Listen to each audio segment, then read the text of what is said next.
everyone, welcome back to VeloView, the channel where we dive deep into the stories, machines, and emotions that built the automotive world we know today. Today, we're rolling back to the golden age of the 1970s to explore one of Ford's most iconic European creations, the Ford Capri. A car that earned the nickname, the European Mustang, the Capri captured the spirit of youthful performance and style in an era when cars were more than just transport, they were dreams on wheels. When Ford unveiled the Capri in 1969 at the Brussels Motor Show, it wasn't just another coupe. It was a statement. Ford wanted to recreate in Europe what the Mustang had achieved in America, an affordable, sporty car that made everyone feel like they owned something special. The idea was simple but brilliant: take everyday mechanicals from the Cortina, wrap them in sleek, fastback bodywork, and offer a range of engines to fit any buyer's budget. The result was a car that instantly connected with the public and became one of Ford's biggest hits of the decade. The Capri MKI, running from 1969 to 1974, remains a masterpiece of design. Created under the direction of Philip T. Clark, one of the men behind the original Mustang, the Capri carried the same design DNA: long bonnet, short rear deck, and that unmistakable Coke bottle silhouette. It looked fast even when parked. The interior was simple but purposeful, with sporty dials, low seating, and a steering wheel that made you feel ready to take on winding roads. Ford wanted this car to be as flexible as possible, so buyers could choose from a wide range of engines, starting from the modest 1.3-liter four-cylinder to the powerful 3.0-liter Essex V6. This clever strategy made the Capri accessible to everyone, from young first-time buyers to seasoned enthusiasts looking for weekend thrills. Performance-wise, the Capri delivered just what its looks promised. The top-end 3.0-liter V6 models, such as the Capri 3000 GT, offered around 138 horsepower, which gave strong acceleration and lively handling for the time. With rear-wheel drive and relatively lightweight, it was a joy to drive, especially on twisty country roads. Ford's marketing tagline for the Capri summed it up perfectly: the car you always promised yourself. It was more than advertising, it was a truth for a generation that wanted something exciting but attainable. Racing played a big role in building the Capri's reputation.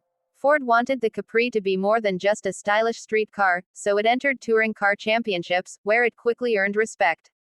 This led to the creation of the high-performance RS 2600 and RS 3100 variants. The RS 2600 featured a 2.6-liter fuel-injected V6 and lighter body components, producing around 150 horsepower. It was built mainly for homologation, meaning Ford had to sell a limited number of road versions to qualify for racing. These cars dominated circuits across Europe, especially in the European Touring Car Championship. The RS 3100 came later, with even more refined performance and aerodynamics, solidifying the Capri's motorsport legacy. By 1974, Ford knew it needed to evolve the Capri, and so the Mk2 was born.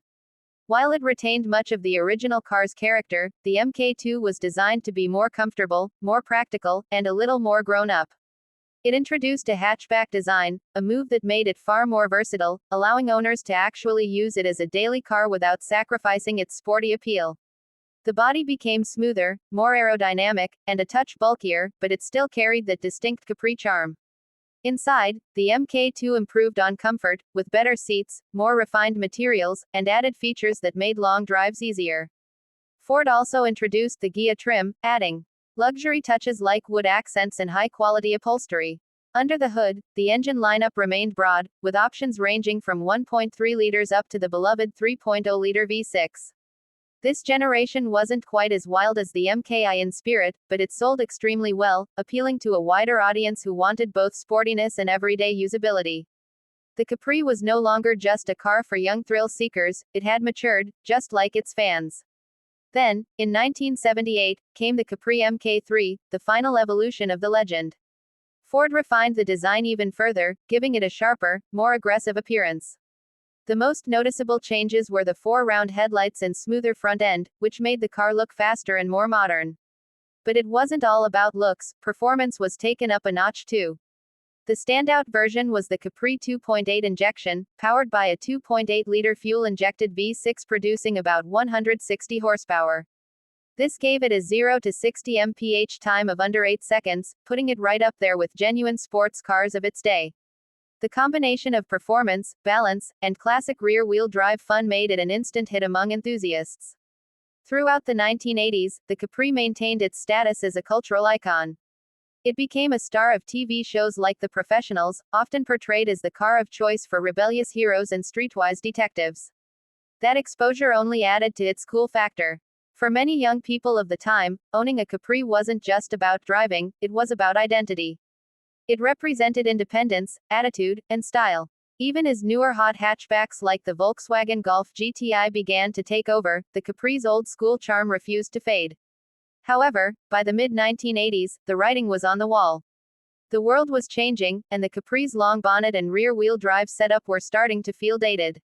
Compact front-wheel drive cars offered similar performance with more practicality and efficiency. In 1986, Ford finally ended Capri production at its Cologne factory in Germany, marking the end of an era. It was a bittersweet farewell to a car that had defined an entire segment of affordable sports coupes for nearly 2 decades. But time has only deepened the Capri's appeal. Today, it stands as a true classic, a symbol of a simpler, purer era of driving. Enthusiasts cherish it for its mechanical honesty, its timeless styling, and the nostalgia it evokes. The MKIRS models are particularly prized by collectors for their rarity and motorsport pedigree, while well-kept MK2 and MK3 Capris still turn heads at classic car shows. Even decades later, the Capri's mix of style, accessibility, and personality remains unmatched. What truly made the Capri special was not just its performance or design, but its spirit. It was a car that invited people to dream, to enjoy the drive, and to feel proud of what they owned.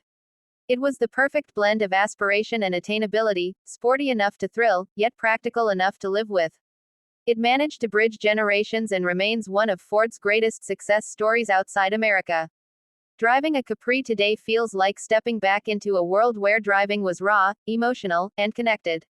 The engine's growl, the rear-wheel drive balance, and the feel of that classic steering remind you why people fell in love with cars in the first place. It's not just nostalgia, it's a celebration of everything that made the 1970s such a magical time for motoring. So that's the story of the Ford Capri, the car you always promised yourself. From the groundbreaking MKI to the refined MK3, it remains one of Ford's finest creations and a timeless reminder of when driving was truly about joy and freedom. Thanks for watching this deep dive review here on VeloView. If you enjoyed this journey into the history of the Ford Capri, make sure to hit that like button, share this video with your fellow car enthusiasts, and don't forget to subscribe to VeloView for more classic car reviews and automotive stories every week. Until next time, keep those engines running and the passion for cars alive.